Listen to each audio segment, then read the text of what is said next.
Yo, what's up? Eric Wong here from Movement.coach. And today we're gonna go through 3 techniques to help you get flexible quads. So if you have trouble getting your heel to your butt, tight knees, then these techniques will help. And one of the core philosophies at Precision Movement is that it's not just about flexibility, but it's about control. Okay, so it's not just range of motion, but range of control. So we've got to be able to control the full range of motion, get into the range and out of the range, and not have to use momentum to get through that range. Okay, so range of control, remember that, we'll be talking about that a lot. Okay, so for the quads, there's 3 or 4 different heads of the quads, hence the name quads. One of them is a 2-joint muscle, and that's the rectus femoris. And that also, in addition to extending the knee, it also flexes the hip. So it's a hip flexor, okay, and a knee extensor. The other heads, the vastus medialis, intermedius, and lateralis, those guys simply extend the knee, okay? So we need to train and work on both of those movements, knee extension or knee flexion to stretch the quads, to mobilize the quads, and hip extension, okay, to mobilize the hip flexor, the rec fem, okay? So here are the 3 techniques. The first up, all you need is a wall. You can do this on the stability ball. I prefer it on the stability ball, but I'm just going to show you on the wall because everybody's got a wall. Okay, you're going to get down, knee on the ground, and we're going to do a little contract relax style. So dual contract relax, I call it, because we're contracting both the agonist, which is the muscle being stretched, in this case the rec fem, as well as the antagonist, which is the muscle opposite to that, which is the hamstring. Okay, so first up, you get into position. So you want to get good alignment, okay, nice and tall, good posture. And what I'm gonna do is, I got a little stretch here through the rec fem. All I'm gonna do is I'm gonna kick my foot into the wall for 5 seconds, okay?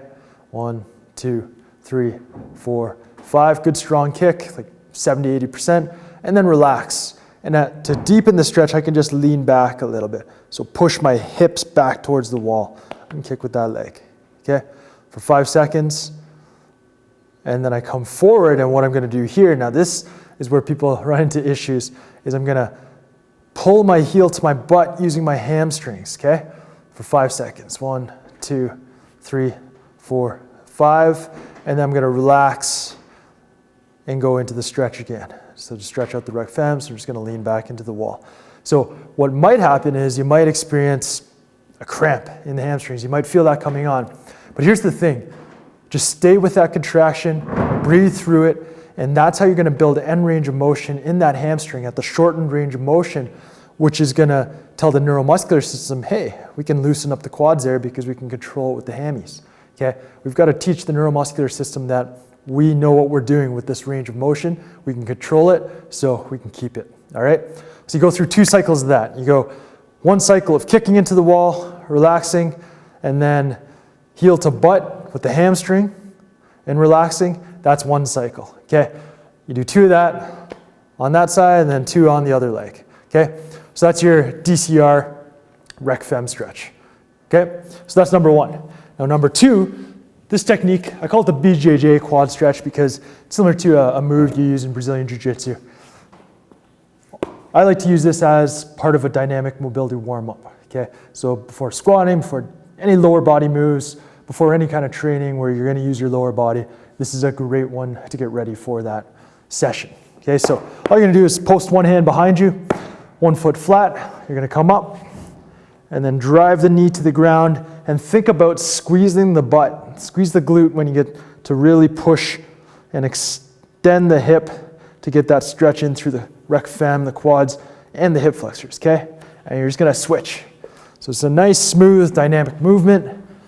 Breathing, nice and relaxed, back and forth. And remember to squeeze that glute at the end there as you're driving the knee down towards the ground. Okay, so you're gonna do anywhere from 8 to 12 reps per side. That'll get you nice and loose and ready for training. Okay, now the last technique I like to use a stability ball for, and this is, I call the stability ball supine squat. Okay, so all you're gonna do is you're gonna get in the supine position on the ball, all right? Feet flat on the ground, and you're just gonna it's kind of like the BJJ Quad Stretch.